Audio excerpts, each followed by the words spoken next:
श्री राम जी ने बाली को छिपकर क्यों मारा? इसके पीछे का सबसे बड़ा कारण हनुमान जी ही थे। आखिर ऐसा क्या हुआ था कि श्री राम जी को बाली को छिपकर मारना पड़ा? और क्या श्री राम जी भी डरते थे कि अगर वो बाली के सामने गए तो बाली उनकी आधी शक्ति हर लेंगे और कहीं बाली उन्हें हरा न दे? और इस कहानी में हम ये भी जानेंगे कि क्या हुआ जब बाली ने हनुमान जी को युद्ध के लिए ललकारा। तो चलिए शुरू करते हैं आज की कहानी। कथा में आगे बढ़ने से पहले बाली के बारे में कुछ बातें आपको जान लेना चाहिए। कथाओं में ऐसा कहा गया है कि बाली इंद्र के धर्मपुत्र थे और इंद्रदेव से ही उन्हें एक अजेय माला मिली थी, जिसे पहनकर बाली की शक्तियां 1000 गुना बढ़ जाती थीं।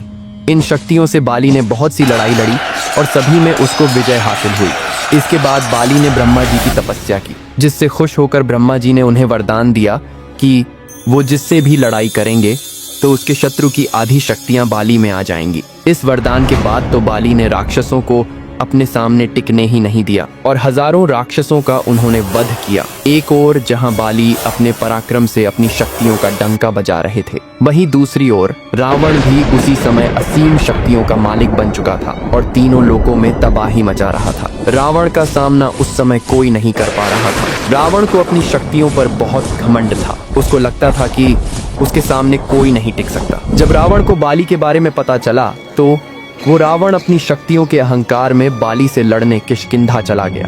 पर रावण को ये नहीं पता था कि बाली के सामने जाने पर उसकी आधी शक्तियां बाली में समा जाएगी और रावण किष्किंधा में जाकर बाली को लड़ाई के लिए ललकारने लगा। रावण की ललकार सुनकर बाली बाहर आ गया, जिसके बाद रावण ने बाली को युद्ध के लिए चुनौती दी। बाली ने रावण की चुनौती स्वीकार कर ली और इसके बाद दोनों में भयंकर युद्ध शुरू हो गया। लेकिन बाली को मिले वरदान के कारण रावण की आधी शक्तियां बाली में समा गईं, जिससे बाली ने रावण को युद्ध में हरा दिया।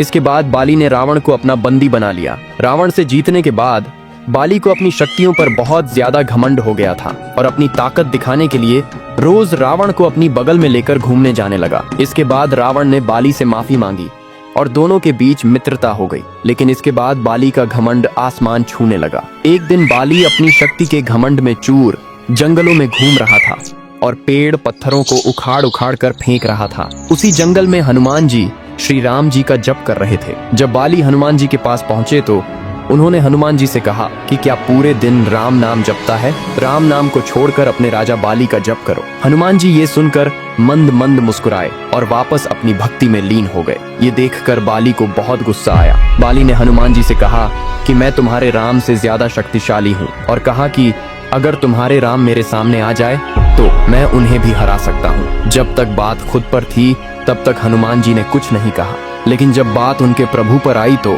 हनुमान जी नहीं रुक पाए और बाली से कहा कि हे वानर राज, मेरे प्रभु श्री राम जी से लड़ने से पहले क्या आप उनके इस दास हनुमान से लड़ना चाहेंगे? अपनी शक्तियों के घमंड में चूर बाली हनुमान जी से लड़ने को तैयार हो गए और बोले, कल भोर होते ही हम युद्ध क्षेत्र में मिलेंगे। ये कहकर बाली अपने कक्ष में चले गए और हनुमान जी वहीं राम नाम जप में लग गए। जब ब्रह्मा जी को इस बारे में पता चला तो वे हनुमान जी के पास गए और हनुमान जी से कहा कि वो ये युद्ध न करे। हनुमान जी ने ब्रह्मदेव जी को नमस्कार किया और बोले कि हे ब्रह्मदेव, जब तक बात मेरे तक थी तब तक मैंने कुछ नहीं कहा, लेकिन अब बात मेरे प्रभु पर आ गई है, मैं ये लड़ाई अवश्य करूंगा। ये सुनकर ब्रह्मदेव जी ने हनुमान जी से कहा कि हे हनुमान, ठीक है आप युद्ध करो, लेकिन कल युद्ध में आप अपनी शक्तियों का सिर्फ 10वां हिस्सा ही लेकर जाए। बाकी शक्तियां श्री राम जी के चरणों में छोड़ जाएं और युद्ध के बाद वो शक्तियां आप वापस ले लेना। हनुमान जी ने ब्रह्मदेव जी की बात मान ली और अगले दिन युद्ध में अपनी शक्तियों का सिर्फ 10% हिस्सा ही वो अपने साथ लेकर गए। बाली ने सोचा कि हनुमान एक छोटा सा वानर मात्र है, इसे तो मैं इसकी बिना शक्तियां लिए ही हरा दूंगा। और दोनों के बीच युद्ध छिड़ गया। हनुमान जी जब लड़ाई में विजयी होने लगे तो बाली ने हनुमान जी की आधी शक्तियां लेने का आह्वान किया और जैसे ही हनुमान जी की शक्तियां बाली में जाने लगी तो बाली का शरीर धीरे धीरे विशालकाय होने लगा। बाली समझ नहीं पा रहा था कि ये क्या हो रहा है। बाली का शरीर फटने को हो रहा था। बाली को ऐसा लग रहा था मानो उसके शरीर के अंदर ज्वालामुखी फटने वाला हो और अभी तो बाली ने हनुमान जी की शक्तियां लेना बस शुरू ही किया था, जिसे वो झेल नहीं पा रहा था। बाली बेहोश होने ही वाला था कि तभी ब्रह्मदेव जी बाली के सामने आए और बोले कि बाली, अगर अपनी जान बचाना चाहते हो तो हनुमान जी की नजरों से बहुत दूर चले जाओ। ये सुनकर बाली वहां से भागने लगा। जैसे जैसे बाली हनुमान जी से दूर जा रहा था वैसे वैसे उसका शरीर ठीक होने लगा और जब वो हनुमान जी से बहुत दूर चला गया तो बाली ने ब्रह्मा जी से इसका कारण पूछा। ब्रह्मदेव जी ने बताया कि हनुमान जी की शक्तियां असीमित और अपार हैं। उन शक्तियों को सिर्फ हनुमान जी ही संभाल सकते हैं और मेरे कहने पर हनुमान जी इस युद्ध में अपनी शक्तियों का सिर्फ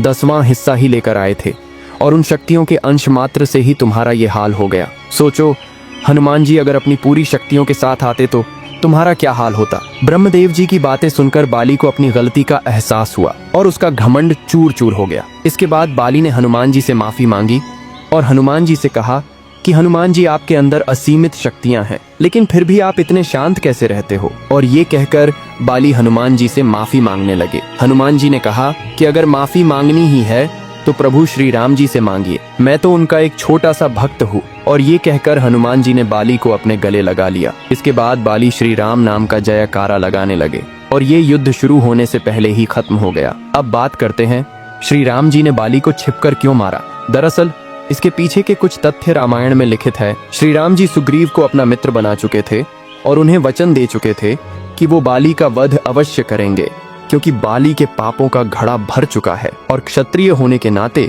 उनको ये आदेश था कि अगर कहीं भी कोई पाप करता है तो पापियों को दंड अवश्य दिया जाए। बाली ने सुग्रीव को अपने राज्य से निकालकर सुग्रीव की पत्नी रोमा पर जबरन अपना हक जमा लिया था, जिसकी सजा सिर्फ मृत्यु थी और क्षत्रिय होने के नाते वो दंड श्री राम जी कैसे भी दे सकते थे। हालांकि दंड देने से पहले श्री राम जी ने सुग्रीव को बाली के पास एक आखिरी मौका देने के लिए भेजा भी था, लेकिन उसे बाली ने ठुकरा दिया था। श्री राम जी के कुल में एक प्रथा ये भी कि जब कोई जानवर पागल हो जाता है और मरने मारने पर उतारू हो जाता है तो उसका शिकार करना अनिवार्य हो जाता है, और बाली भी वानर प्रजाति से था जो सुग्रीव को मारने जा रहा था। इसलिए श्री राम जी ने बाली का शिकार किया, और शिकार तो छुपकर ही किया जाता है। अब बात करते हैं आखिरी तथ्य की। अगर श्री राम जी बाली के सामने आ जाते तो बाली को मिले वरदान के अनुसार बाली श्री राम जी की शक्तियों को अपने अंदर लेने का प्रयास करते। और जैसा कि आप सब जानते हैं कि श्री राम जी के भक्त हनुमान जी की क्षण भर शक्तियों से बाली का शरीर फटने को हो गया था, तो श्री राम जी तो स्वयं नारायण भगवान थे, और अगर ऐसा होता तो बाली उसी वक्त मर जाता। ब्रह्मा जी के वरदान की लाज रखने के लिए श्री राम जी ने बाली को छिप कर मारा था। तो बोलो जय श्री राम। और अगर आज की कहानी आपको अच्छी लगी हो तो लाइक, सब्सक्राइब और कमेंट जरूर करें।